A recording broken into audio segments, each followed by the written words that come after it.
Bismillahirrahmanirrahim. Insyaallah kita akan membahas materi keempat dari Muqarrar Matematika 3 Idadi, yaitu materi geometri dasar. Nah, sebelum masuk ke materinya, kita belajar dulu istilah-istilah dasar yang akan dipakai di bab geometri ini. Pertama, kita ada berbagai macam garis, ada 3 macam garis. Pertama, garis antara dua titik. Di sini ada titik A, titik B. Jadi garis ini dia mulai dari sini dan berhenti di titik ini. Nah, garis yang seperti ini dinamakan sebagai al-qit'ah al-mustaqimah. Al-qit'ah al-mustaqimah atau yang sering disebut dalam bahasa Indonesia sebagai ruas garis. Dalam bahasa Inggris disebut sebagai segmen. Kemudian kita ada tipe garis yang dia tidak memiliki awal dan tidak memiliki akhir. Ya, jadi garis ini dia itu lanjut ke kiri dan juga lanjut ke arah kanan. Nah, ini disebut sebagai al-khat al-mustaqim. Bedanya apa sama al-qit'ah al-mustaqimah? Kalau al-khat al-mustaqim ini dia tidak memiliki awal dan tidak memiliki akhir. Nah, ini dalam bahasa Indonesia sering kita sebut sebagai garis. Ya, namanya garis itu yang al-khat al-mustaqim atau line dalam bahasa Inggris. Kemudian kita ada tipe garis yang memiliki titik awal, akan tetapi tidak memiliki titik akhir. Jadi dia lanjut terus dari titik awalnya, di sini A. Nah, garis yang seperti ini itu istilahnya adalah asy-syu'a, atau dalam bahasa Inggris sering disebut sebagai rise.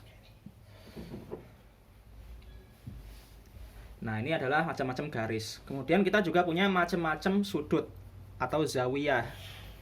Nah, pertama adalah zawiyah sifriyah. Apa itu zawiyah sifriyah? Sudut 0. Nah, pertama sudut itu apa? Sudut itu adalah besar ya, celah antara dua syu'a yang memiliki titik awal sama. Nah, contohnya sudut ini, sudut siku-siku ini. Ini terdiri dari dua syu'a. Syu'a ini kita namakan AB dan juga syu'a AC. Nah, baik syu'a AB maupun syu'a AC itu berawal dari satu titik yang sama, yaitu A. Nah, kemudian pertama kita punya zawiyah sifriyah, yaitu sudut yang memiliki besar 0. Contohnya ini. Nah, ini sudut CAB itu besarnya 0.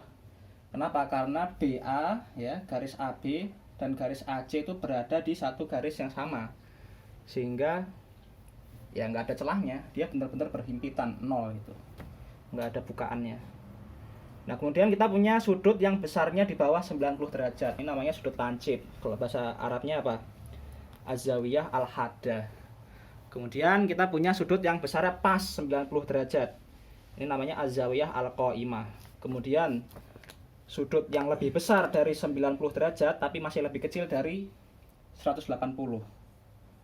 Lebih besar dari 90, lebih kecil dari 180.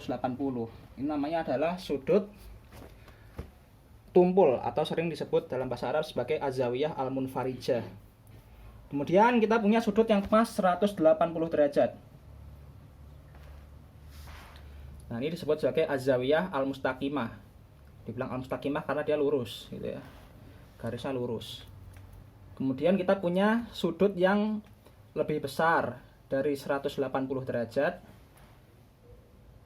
Kemudian lebih kecil dari 360. Nah, contohnya di sini. Jadi dia itu lawan dari sudut lancip. Ini kan lancip nih. Nah, lawan dari sudut lancip ini namanya adalah sudut refleks, atau disebut dalam bahasa Arab sebagai az-zawiyah al-munakisah. Udah belum?